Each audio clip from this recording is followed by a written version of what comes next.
Hello friends, how are you? I hope you're doing really, really well. So, I was reading Psalm 29 a few weeks ago. I was doing my job at the time, and I'd given my students an exercise to do, and they were just taking way too long.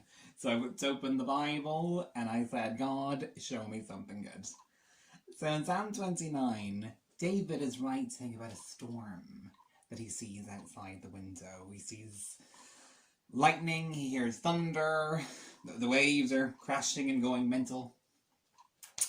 And suddenly it leads him to make this huge, exuberant proclamation of the goodness of God. His heart just starts singing away. And one of the things he says at the start of Psalm 29 is this rallying call for the heavenly beings to champion God, to praise Jesus. And it's a little bit strange that he would talk about beings in heaven. So many people would instinctively read that and think, oh, the saints, the people of God. But the reality is, no people actually went to heaven until after Jesus died.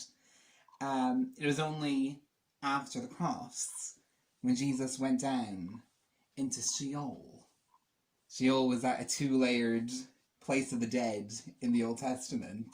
You had Sheol negative, which was where the bad people went, which after the resurrection enlarged and expanded. It's what we now call hell. And then you have Abraham's bosom, or Sheol positive, where the righteous went. And Jesus took the righteous people to heaven with him. But until that point, no one who died had gone there. So he's actually talking about heavenly beings, angels, elders, the four beasts before the throne of God, seraphs. And there's a lot of allusion to water, and to seas, and to waves in Psalm 29.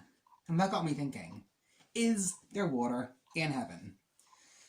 So I know, you're not supposed to, but I committed the unpardonable sin, and I went to Google, and I typed in, is there water in heaven?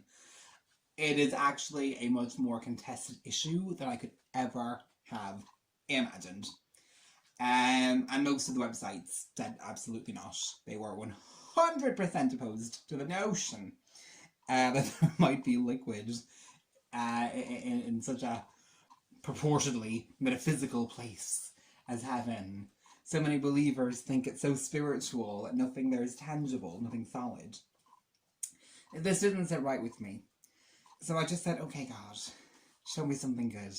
And God revealed a couple of really interesting things to me about the power of his voice, the landscape of heaven, and how it fits into creation, and how there's a pattern of threes established again and again in the Word. The first thing he showed me was about his voice. Verse 3 talks about thunder. Now, scientists calculate that a typical thunderstorm releases around 10 million kilowatt hours of energy, the equivalent of a 20 kiloton nuclear warhead. That is the sound of God's voice. It is amazing. So you think of Jesus walking around on planet Earth talking to people, you, come follow me. The Son of Man has nowhere to rest his head, foxes have dens, all this crack. In the physical, people might have liked it, they might have thought it was wise or impressive. But there wasn't overtly anything powerful about the words themselves. But when you think of that in the spiritual, 10 million kilowatt tons of energy and power were being released. It's amazing. So next time you pray and quote the Bible, think of that. And the second thing God showed me was about seas. On day 2 of creation, we're told that God separated the seas, and that the space in between became the firmament, became the sky. I used to read that and think, so did planet Earth exist in some form, like underneath? heavenly water and they get separated or detached. But actually, there is water in heaven. It's called the sea. Not very original, I know. And there's a space between it and heaven where God dwells. The sea is before his throne. That's called the third heaven. Then we have the second heaven, which is outer space. We've got the first heaven, which is Earth's atmosphere.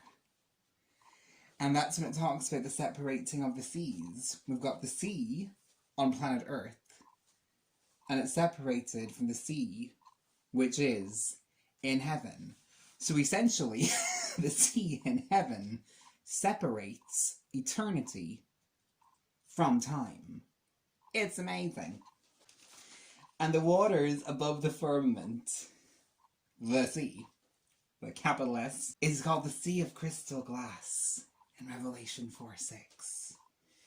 And they're called the waters above the heavens, above the vacuum of outer space, and above the atmosphere, in Psalm 148:4.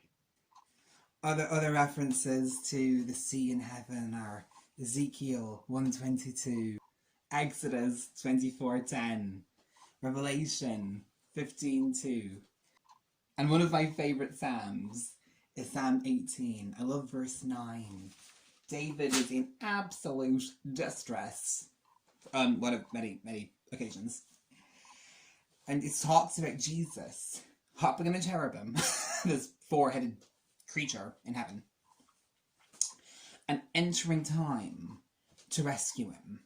And Jesus is there wearing a big black trench coat, trying to hide in all his life power, and he's firing bows and arrows, and I just think he looks like Chris Hemsworth Thor from Ragnarok. Just amazing. A mind-blowing, action-packed scene. And as I was reading this, for Jesus to leave eternity and step into time on, not really horseback, cherubim back, he would actually have had to separate these waters, just like God separating the water so Moses and the Israelites could walk through. I just imagine God creating this kind of like, whirlpool with this big hole in it, and Jesus just like flying down and descending into our reality, into our universe. So cool. And there's a recurring pattern of 3 levels in Scripture. In the tabernacle of Moses, in his tent of meeting, there had the outer court, which is just like the first heaven, the atmosphere. Then they had the second heaven, which was the holy place. And then they had the third heaven, which was the holiest of all, the Holy of Holies, where the presence of the glory of God dwelt in the Ark of the Covenant. But you could not just enter in there. The high priest alone could. But there was a curtain. There was a veil blocking off the second court from the third court. And that veil is just like the water of the firmament in heaven, separating time from eternity.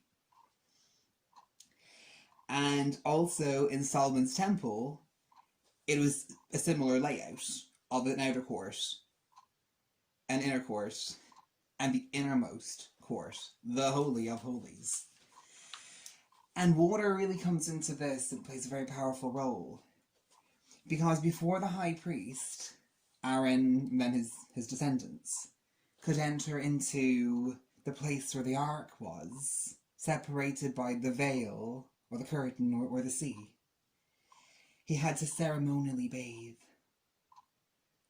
So in Moses' tabernacle, they had the laver, and he had to bathe in the laver before he was spiritually ready to enter in. And in Solomon's temple, they had the molten sea, this huge bath that weighed kilos upon kilos. So he would wash himself there, just as we've been washed by the blood of Jesus, and that enabled him to enter in. But the tent and the tabernacle also had a brazen altar. And on the brazen altar, an animal sacrifice was made. And that was also pivotal and essential for the priest to enter in to the place where the God's glory was, the presence of God. And the amazing thing for you and for me is that when Jesus died on the cross, that was our brazen altar. But it was a one-time sacrifice. He died once and for all. We don't have to keep on offering animal sacrifices or jumping through hoops to please him. No matter what we need, no matter what we go through, no matter what we've done, we just say, Jesus, I thank you for the cross. Thank you that the punishment was paid on the cross. My freedom was purchased. My sicknesses, my diseases, my mental illnesses, my depression. Jesus, it died on the cross and you purchased my freedom. Will he heal you? I most certainly hope so. And if he doesn't, his grace is sufficient to sustain you through anything. So some examples of 3-tiered or 3 levels or structures include the heavens, atmosphere, space, heaven where Jesus is. On the earth, we've got a core, we've got a mantle and a crust. Noah's Ark. Noah's Ark and the tabernacle and the temple are ridiculously similar. Honestly, go back and read it. Read the materials that they had. Read about the 3 levels in the construction. Read about the measurements. Noah's Ark was basically the prehistoric example of what became Moses' tacky canvas tent. And then you get to Solomon's temple, made of wood, coated in gold. Just phenomenal. And of course, in Revelation, we learn that there is a temple in heaven. So what Solomon had created on earth was a mirror of actually what God had already created for himself, where he lives. So in verses 10 and 11, when it speaks of a flood, you know what? Maybe it's talking about the sea in heaven.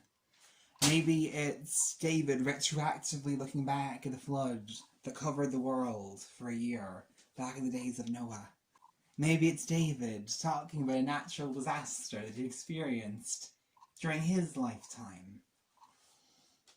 Maybe it's the storms of life more generally. But the wonderful thing is, he is God over the storm. He's God over the flood. God is over all. He is enthroned over everything. And the name of Jesus is higher than everything. So I hope that this has blessed you.